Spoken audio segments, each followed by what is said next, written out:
Lots to talk about this morning, including a new plan by Yvette Cooper to not just stop the boats, but to actually deport people. 14,500 people, she says she's going to deport between now and the next 6 months. But it shows, actually, that the government last year and the year before were doing better than we thought, because according to figures that we've got here, in 2018, 24,938 people were removed, and in 2023 that figure was actually up, 26,264. Now, some people are saying, oh, that's a bit of a rip-off, because it's actually a lot of people who were sent back to Albania under the one rule that we had to deport people back to Albania. But I don't think that accounts for all of them. Let's see what Henry has to say. Henry, very good morning to you. Morning, Mike. Good morning. Thanks very much indeed for joining us. Is that right? The 26,264 people who were deported last year, or returned to their country last year, is that mostly Albanians, or is that something else? Yeah, the Albanians constitute a large group of them, but you've also got some from African states as well that came over here, didn't find it quite as they wanted, and actually they're quite easy returns. How sad some for of these them. are Sorry? How sad for them. Yeah, I know, it's terrible, isn't it? But some of those, I think, within that figure is some voluntary returns as well, because under a scheme, there's a scheme whereby if you volunteer to return, you're given £3,000 cash to do so. So, there's a number of people in there, but Albanians constitute the largest group, yes. Right. And what do you make of what Yvette Cooper's particularly saying now? I mean, she's saying that they're going to hire some more border force people, but I mean, they're going to go on strike soon, so I don't know how much use they're going to be. She also says that they're going to ramp up the spaces in deportation and sort of immigration removal centres, but only by about 290 people. So, I mean, it sounds like a bit of a drop in the ocean, doesn't it? Yeah, the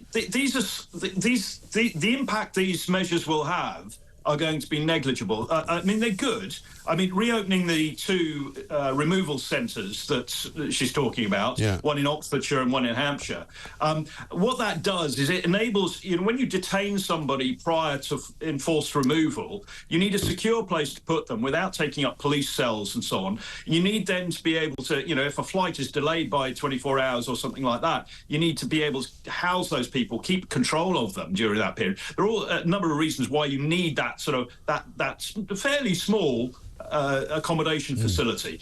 Well, they were closed. They're being reopened. That's a sensible thing to do, in my view. The 100 intelligence officers that she's talking about redeploying or deploying, look, that I welcome any more resources given to this problem, so long as they're used properly. Well, that's right. Herein, Mike, lies a bit of a structural problem. As I understand it, they're going to the National Crime Agency. Well, the National Crime Agency, in a previous iteration of its sort of various sort of forms, when it was the National Criminal Intelligence Service, or part of it was, had a huge amount of intelligence analysts. They were all cut and cut again by successive Conservative governments.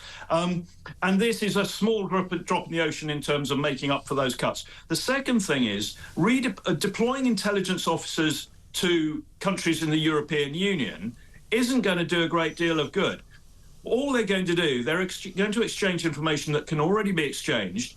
What really needs to happen is we need to embed intelligence officers, call them that if you want, upstream of the European Union, in places around the European Union, North Africa, the Southern Balkans, near Asia, and we need to be able to work with the domestic law enforcement and intelligence agencies in those countries to disrupt the flow before it gets to the European Union. Because once these people are in the European Union, we all collectively have a problem. Yes. Because it's very difficult for the European Union to remove them because of the mix-up of national and then sort of European Union jurisdictions. Then you've got the problem that they've got freedom of movement to the North French coast.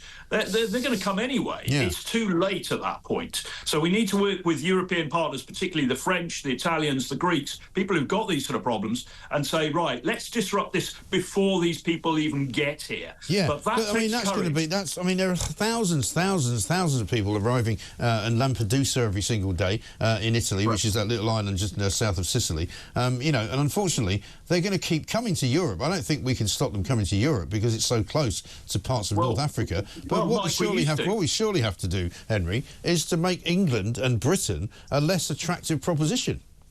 Oh, indeed, indeed. Look, I've always said, you know, this is a very complex topic. There's no silver bullet that will solve all of this. But essentially, if you've got to deal with what the push factor, why people leave the area that they do, the region that they do, whether it's economic, whether it's whatever it is, whatever the reason, you've got to deal with the methodology of movement and how that movement is actually marketed and encouraged by organised crime. And then you've got to deal with why they want to come to this location. So three tiers of it, if you like, three sort of filters. And each one of those breaks down into a myriad of different actions that need to be taken. Right. But that's absolutely right. We have to make the UK less attractive as a destination. At the moment, we seem to be making it as attractive as possible. Right. All the diversity push, all of the accommodation of foreign cultures here. You know, it's almost as though we're making way. British culture is making way for foreign cultures to come here to go out of our way to accommodate foreign cultures, which makes them feel very comfortable. We've got the benefit system, which doesn't help. There's a whole raft of things that need to be addressed. And if a government is not serious about addressing all of this plethora of issues within each of those three filters that I talk about, the push, the movement and the pull, then this is not going to work.